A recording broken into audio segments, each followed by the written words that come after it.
നിങ്ങൾ രാത്രിയിൽ ടോക്കിയോ നഗരത്തിലൂടെ ഒറ്റയ്ക്ക് നടക്കുന്നു. മാസ്ക് ധരിച്ചെത്തിയ ഒരു സ്ത്രീ നിങ്ങളെ തടയുന്നു. അവൾ ലളിതമായൊരു ചോദ്യം ചോദിക്കുന്നു. ഞാൻ സുന്ദരിയാണോ? അല്ലെങ്കിൽ ജാപ്പനീസ് ഭാഷയിൽ വതഷിക്കിറേ?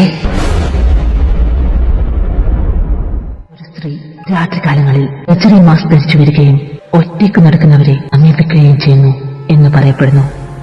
അവൾ ചോദിക്കുന്നു, ഞാൻ സുന്ദരിയാണോ? ജാപ്പനീസ് ഭാഷയിൽ വതഷിക്കിറേ. ആദ്യം അവൾ സാധാരണ പോലെ കാണപ്പെടുന്നു. പ്രത്യേകിച്ചും ജാപ്പനിൽ മാസ്ക് ധരിക്കുന്നത് വളരെ സാധാരണമായതിനാൽ ഇതിന് ഈര ഇല്ല എന്ന ഉത്തരം പറയുകയാണെങ്കിൽ അവൾ ഈരയുടെ ജീവിതം ദാരുണമായ രീതിയിൽ അവസാനിപ്പിക്കുന്നു. ഈര അതെ എന്നാണ് ഉത്തരം പറഞ്ഞതെങ്കിൽ ചെവിയിൽ നിന്ന് മറുചെവി വരെ മുറിച്ചു മാറ്റിയ അവളുടെ വായു വെളിവാക്കി അവൾ ചോദിക്കുന്നു, ഇപ്പോൾ എങ്ങനെയുണ്ട്? അതെ എന്നാണ് ഉത്തരം നൽകിയതെങ്കിൽ ഈരയുടെ വായയും അതുപോലെ ചെവി തൊട്ട് മറുചെവി വരെ കത്രിക കൊണ്ട് അറുത്തു മാറ്റുന്നു. ഈര അതെ എന്നും അല്ല എന്നും എന്തുത്തരം പറഞ്ഞാലും ദാരുണമായ ഒരന്ത്യം ഒഴിവാക്കാനാവില്ല.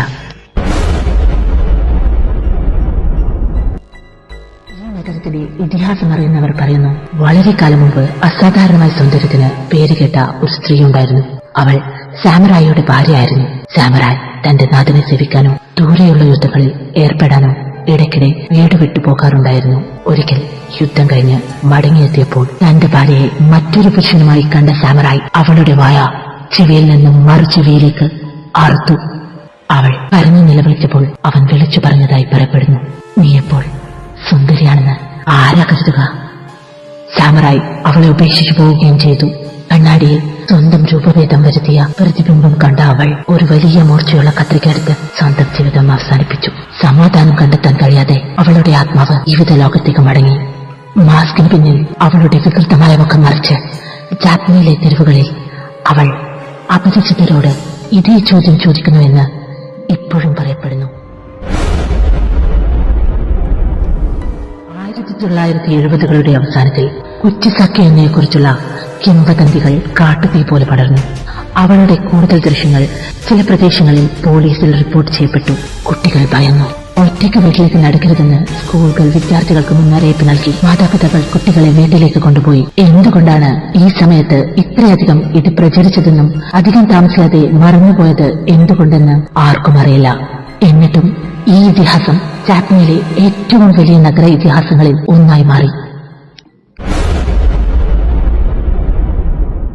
കുച്ചിസാക്കിയോന്ന യഥാർത്ഥത്തിൽ എവിടെ നിന്നാണ് വന്നതെന്ന് ആർക്കും അറിയില്ല. അവൾ അസൂയയുള്ള ഒരു സാമറായിയുടെ സുന്ദരിയായ ഭാര്യയാണെന്ന് ചിലർ വിശ്വസിക്കുന്നു. ക്രൂരമായി രൂപഭേദം വരുത്തി എന്നേക്കും അലഞ്ഞെതിരാൻ വിധിക്കപ്പെട്ടവൾ നൂറ്റാണ്ടുകളായി ജാപ്പനീസ് നാടോടിക്കഥകളെ വേട്ടയാടുന്ന പ്രാചീന പ്രതികാര മനോഭാവത്തിന്റെ ആധുനിക മുഖമാണ് അവൾക്ക്. പതിറ്റാണ്ടുകളായി ജപ്പാന്റെ തെരുവുകളിൽ ഒരു ചോദ്യം